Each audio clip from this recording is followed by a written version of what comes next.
নমস্কার, আপনারা দেখছেন রিপাবলিক বাংলা। আপনাদের সঙ্গে আমি মীনাক্ষী। শুরু করছি আজ সকাল 7টায় খবরের ত্রিকোণ মিডিয়া। শুরুতেই নজর রাখবো তৃণমূল সুপ্রিমো তথা মুখ্যমন্ত্রী মমতা বন্দ্যোপাধ্যায়। তিনি ধর্নার কথা বললেন। তিনি ধর্নায় বসবেন। কার বিরুদ্ধে ধর্নায় বসবেন, কিসের দাবিতে ধর্নায় বসবেন? যে দাবিগুলো এতদিন ধরে করে আসছেন, কেন্দ্রের বঞ্চনার অভিযোগগুলো করছেন, তারই প্রতিবাদে, অর্থাৎ কেন্দ্রীয় বঞ্চনার প্রতিবাদে ধর্নায় বসছেন মুখ্যমন্ত্রী মমতা বন্দ্যোপাধ্যায়। তবে কেন্দ্রের বিরুদ্ধে যেখানে ধর্নায় বসছেন, তিনি কোথায় বসছেন? কলকাতার আম্বেদকর মূর্তির সামনে। সেখানে কেন্দ্রের কোন দপ্তর আমার তো জানা নেই, কারোরই হয়তো জানা নেই এই মুহূর্তে দাঁড়িয়ে কলকাতায় যারা থাকেন, যেখানে কলকাতায় কেন্দ্রের বিরুদ্ধে ধর্নায় মুখ্যমন্ত্রী মমতা বন্দ্যোপাধ্যায়। এবার প্রশ্ন হলো, যেখানে দিকে দিকে আন্দোলন চলছে এবং দুর্নীতির অভিযোগ চলছে, যেখানে একটু দূরেই ধর্মতলা, যা কিনা ধর্নাতলায় পরিণত হয়েছে, এখন এই প্রবল চাপ সামাল দিতে না পেরে শেষ পর্যন্ত যেখানে বিরোধী নেত্রী হিসেবে মুখ্যমন্ত্রীকে তথা তৃণমূল সুপ্রিমো মমতা বন্দ্যোপাধ্যায়কে রেখে অভ্যস্ত মানুষ, সেই ভূমিকায় কি অবতীর্ণ হতে চলেছেন তৃণমূল সুপ্রিমো? অর্থাৎ সেই ধর্নার রাজনীতি কি করতে চলেছেন তৃণমূল সুপ্রিমো? এই প্রশ্ন যখন ফেলা হয়েছিল অনির্বাণের অগ্নিবাণে, কি উঠে এলো দেখব। আপনি অবান্তর কথা বলছেন কেন? ওই শিক্ষিত বেকারগুলো ধর্নায় বসে আছে, তাদের দিকে দেখুন। রাজ্যের মুখ্যমন্ত্রী যান, কোর্টে যাচ্ছেন না কেন? সুপ্রিম কোর্টে যাচ্ছেন না কেন? আচ্ছা আমি লিখে দিই। জয়েন্ট পার্লামেন্টারি কমিটি করতে প্রধানমন্ত্রী ভয় পাচ্ছে। সেই প্রধানমন্ত্রীর অবিলম্বে চলে যাওয়া উচিত। সেই গভর্নমেন্টের অবিলম্বে চলে যাওয়া উচিত। পথসভা নয়। এই যে লিখে দিলাম, সুপ্রিম কোর্টে যাচ্ছেন না কেন? এই যে প্লিজ হাতে লেগে ওনার গভর্নমেন্ট কেন বলছে না, কেন দিচ্ছে না? ওনাদের মতো ফোড়েদের কথা শুনতে চাই না। সুপ্রিম কোর্টে যাচ্ছে সেন্ট্রাল গভর্নমেন্ট কেন দিচ্ছে না? বুঝতে পারলাম, উত্তর নেই। আজকে বামরাম এক হয়েছে না বসে এখানে আম্বেদকরের মূর্তি থেকে আম্বেদকর টাকা দেবে? ওনার তো রেকর্ড আছে 26 দিন অনশনে। বাংলার টাকা বাংলায় বসে প্রধানমন্ত্রীকে দিয়ে যেতে হবে। এনার তো রেকর্ড আছে 26 দিন অনশনে। এনার তো রেকর্ড আছে 26 দিন জল না খেয়ে ফিশ ফ্রাই খেয়ে অনশন। প্রধানমন্ত্রীর দপ্তরে গিয়ে 26 দিন বসে থাকবে। আমরা সঙ্গে আছি, শ্বেতপত্র নিয়ে চলুন।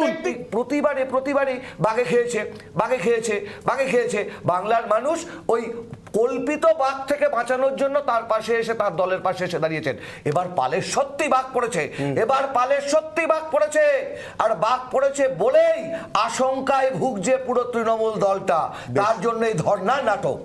একটা পশ্চিমবঙ্গের মানুষ হিসেবে আমাকে খারাপ লাগে যে আমার মুখ্যমন্ত্রী যারা তৃণমূলের লোককে ঘুষ দিয়ে চাকরি পেয়েছে, তাদের চাকরি গেছে, তার জন্য যাচ্ছে দরবার করতে, মানে আমাদের কোর্টে। মানে এটা মুখ্যমন্ত্রী, আমার সত্যি লজ্জা করে। কোথাও কি এ রাজ্যের সরকার, সরকারি দল দুপক্ষই মনে করছেন যে আদতে এ রাজ্যের সরকারি দলের মুখটা, মানে তৃণমূল কংগ্রেসের মুখটা দুর্নীতিতে ঢেকে গেছে, যেটা বলছেন দেবাশিস বাবুর মতো রাজনৈতিক বিশ্লেষকরা, আলকাতরা, কালোকালি? তাই কি ধর্নার মুখোশের আয়োজন, না হলে কেন্দ্রের প্রাপ্য চাইতে কলকাতা ময়দানে ধর্নার আয়োজন?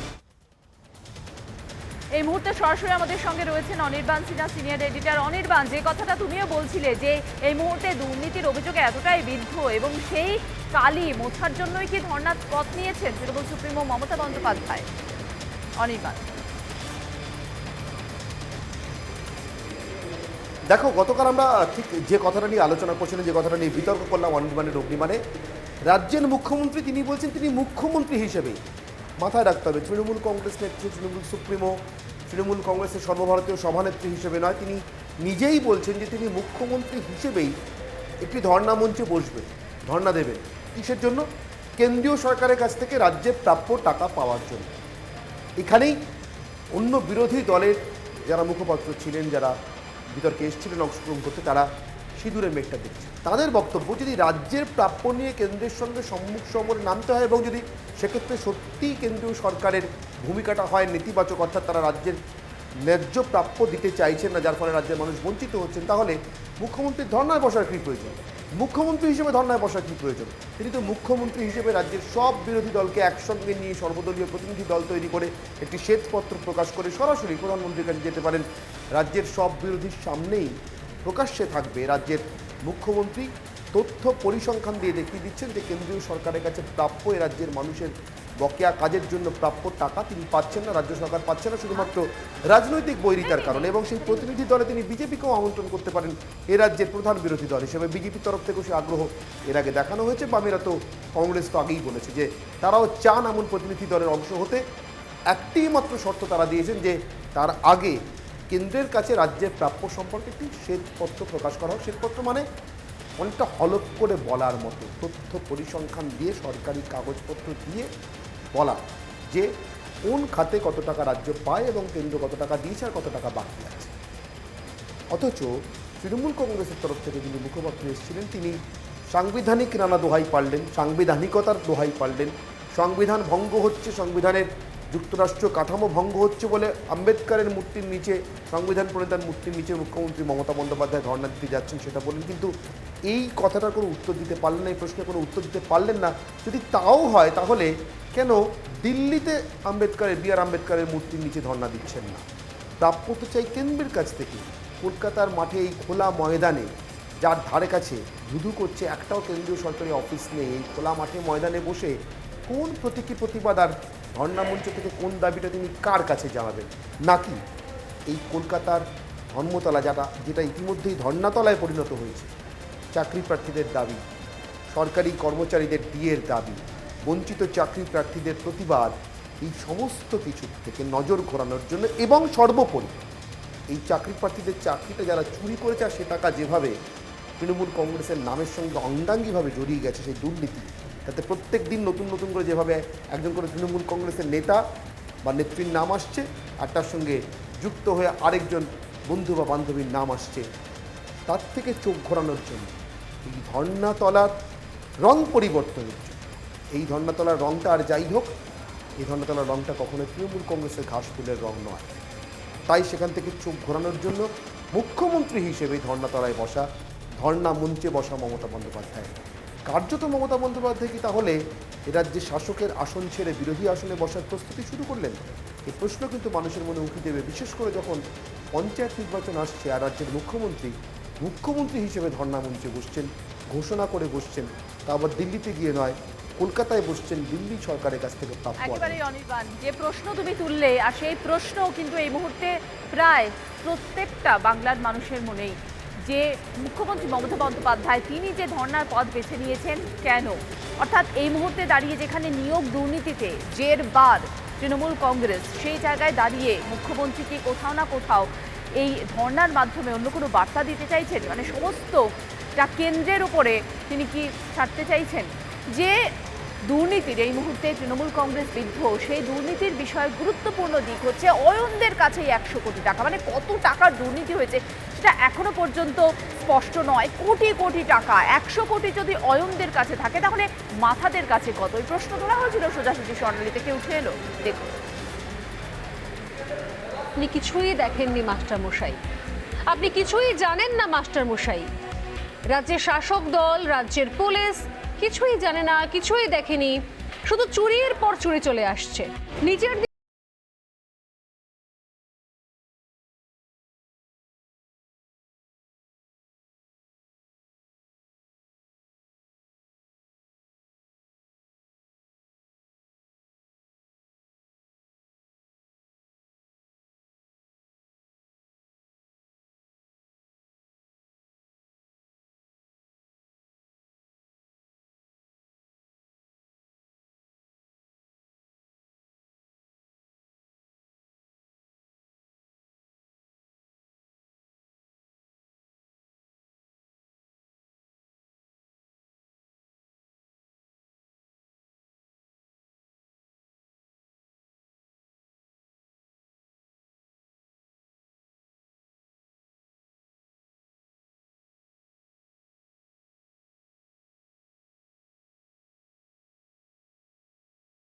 বলার কিছু নেই, তবে পিরামিডের মাথায় একজন রয়েছেন, তার পরিচয় সামনে আসা বাকি, সেটা রোজ বলছি আমরা। কিন্তু এটাও ঘটনা, ওই যে আগের দিন বললাম যে একটা বাড়ির ছাদ আপনি কি করে তুলবেন?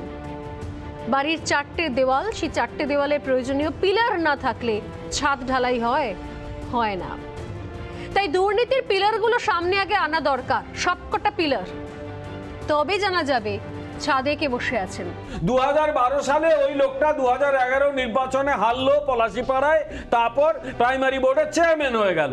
2021-এ জিতলো, তারপরেও চেয়ারম্যান থেকে গেল। ভূভারতে কোনো গেলে শুনেছো একজন এমএলএ একটা চাকরি দেওয়ার পোস্টের যে সংস্থা তার চেয়ারম্যান হয়, পশ্চিমবাংলায় হয়, কারা তাকে ওই জায়গায় রেখেছিল? শিলকে সেই অর্থে আমার চেনার কোনো সুযোগও ছিল না, আচ্ছা, কারণ ও তো পৌরসভার এজেন্ট, আর আমি তো পৌরসভায় সেই অর্থে যাই না।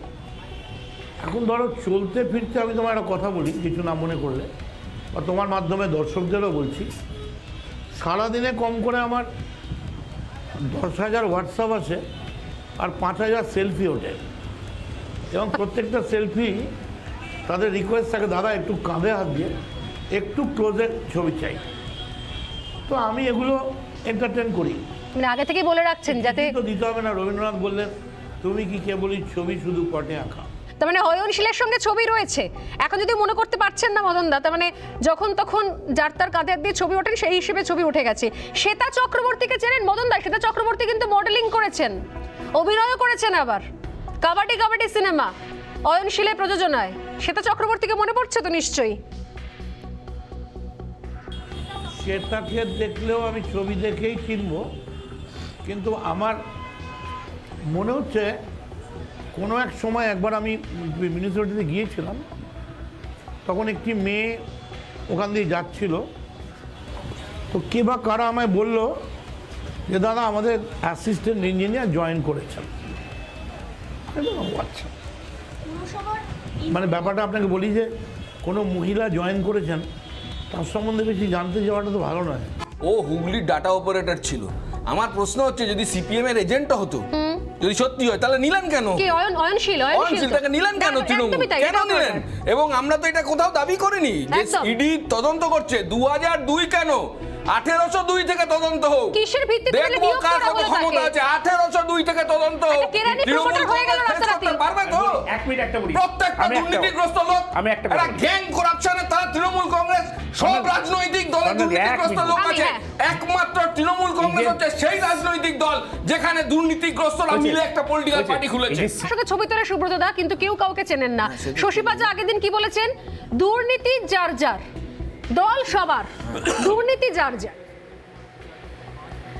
দুর্নীতির কালো টাকা কোথায় কোথায় গেছে, দুর্নীতির কালো টাকা যে টলিউডেও লগ্নি হয়েছে তার আলাদা করে বলার অপেক্ষা রাখে না, কারণ পিয়া সেনগুপ্ত ইতিমধ্যেই বলেছেন যে কুন্তল ঘোষ এবং অয়নশীলদের টাকাতে সিনেমা তৈরি হয়েছে। এবার প্রশ্ন হলো, যে টলিউড ইন্ডাস্ট্রির নাম গোটা দেশ জুড়ে ছিল, যে গোটা বিশ্ব জুড়ে ছিল, যেখানে সত্যজিৎ রায়, ঋত্বিক ঘটক, মৃণাল সেনের সেই টলিউড আজ এভাবে কালিমালিপ্ত। জবাব চাই বাংলায় কি উঠে এলো, দেখুন। ব্যস্ত মানুষজন, কিন্তু সে কারণে আপনাদেরকে বিরক্ত করতে হয়। ঋত্বিক বাবু, শঙ্কুদেব বাবু কি বলবেন? পুরোটা শুনলেন আপনি। মানে পুরো ইম্পা এবং টলিগঞ্জ ইন্ডাস্ট্রির নিয়ন্ত্রক সংস্থার নিয়ন্ত্রণ এই অপরাধীদের হাতে চলে গেছে। তুলেছেন কে? পিয়া সেনগুপ্তর মতো লোকেরা। কেন? কারণ তার ছেলেকে প্রমোট করার চেষ্টা হয়েছে। এখানে যারা অভিনেতা অভিনেত্রী আছেন, ঠিকই তো বলেছেন ঋত্বিক বাবু, যে তাদের তো কাজ না সব তদন্ত করে দেখা। ক্ষমা চাইছি যে আমি অজ্ঞানতাবশত এই ছবিতে কাজ করে টাকা নিয়েছি, এবং সেটা আমাদের এই পশ্চিমবঙ্গের একাধিক শিক্ষিত মানুষের মেরে দেওয়া টাকা। বিশ্বাস সিন্ডিকেটের দখলে টালিগঞ্জের ইন্ডাস্ট্রি, সেখান থেকেই সমস্ত কিছু লেনদেন, সেখান থেকেই ভাগ বাটোয়ারা, সেখান থেকেই কাটমানি। আসলে টলি ইন্ডাস্ট্রিটাকে তৃণমূল চোরেদের কালো টাকা সাদা করবার একটা মেশিনারি বানিয়ে ফেলেছে। রাষ্ট্রবন্ধক খবর পায় না, সেনাবাহিনী উড়ে যায়, সেটার জায়গায় ইম্পাতে কে কত টাকা, কোন টাকা কিভাবে ইনভেস্ট করছে সেটা কি জানা সম্ভব? এখন যে সমস্ত ফিল্ম ইন্ডাস্ট্রির লোকেরা যারা খুব ভালো সাজার চেষ্টা করছে এই বিষয়গুলোকে নিয়ে, আমি বলছি প্রত্যেক কটা লোক যারা এই হাতে একটা সময় তেলের বাটি নিয়ে ঘুরতো, 21শে জুলাইয়ের মঞ্চটা দেখা উচিত। আর যে কজন ইন্ডাস্ট্রির লোকজন তখন এই সমস্ত জায়গায় থেকেছে, সবাইকে উচিত ইডি আর সিবিআই জিজ্ঞাসাবাদ করা। কে ঠিক করে দেয় ফিল্ম ইন্ডাস্ট্রিতে? কে ঠিক করে দেয় বনি সেনগুপ্ত 40 লাখ টাকা পাবে? এর বেসিক রেসপন্সিবিলিটি নিয়ে যিনি ইম্পার দায়িত্বে আছেন, পিয়া সেনগুপ্ত, তার রেজিগনেশন দেওয়া উচিত। এখন কালো টাকা ঢুকে গেছে টলিউডে, আর তারপর কার কোনো দায় নেই। এই মুহূর্তে সিনিয়র এডিটর ময়ূক রঞ্জন ঘোষ হয়েছেন আমাদের সঙ্গে। ময়ূক, কালো টাকা ঢুকিয়েছে টলিউডে, কারোর কোনো দায় নেই। রাজনৈতিক প্রভাব খাটিয়ে কুন্তলরা, অয়নরা টাকা ঢুকিয়েছেন, বুদ্ধিজীবীরা সবকিছু দেখছেন, কিন্তু দেখেও তারা না দেখার ভান করে আছেন। মানে এখনো পর্যন্ত বুদ্ধিজীবীদের কোনো প্রতিক্রিয়াও পাওয়া গেল না। ময়ূর,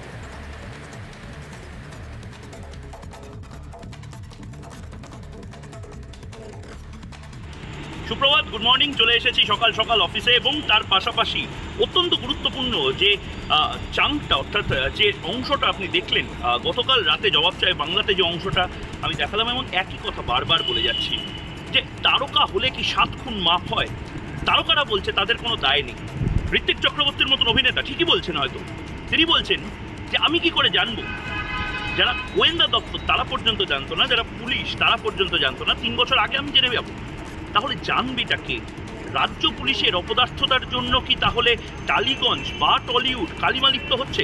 রাজ্য পুলিশ 3 বছর নয় 11 বছর ধরে একের পর এক সমস্ত কিছু হতে দেখেছে, একের পর এক যে দুর্নীতিগুলো সেগুলো ঘটতে চলেছে, সেগুলো দেখার পরেও কি রাজ্য পুলিশ কিছু করেনি বলে আজ এই পরিস্থিতির সম্মুখীন হতে হচ্ছে, যেখানে টলিগঞ্জের সবাই একসাথে না হলেও বিভিন্ন সময় বলে উঠছে যে আমরা কিছু জানতাম না। এবং এই না জানাটা, এটা নিয়েও বড় প্রশ্ন উঠছে।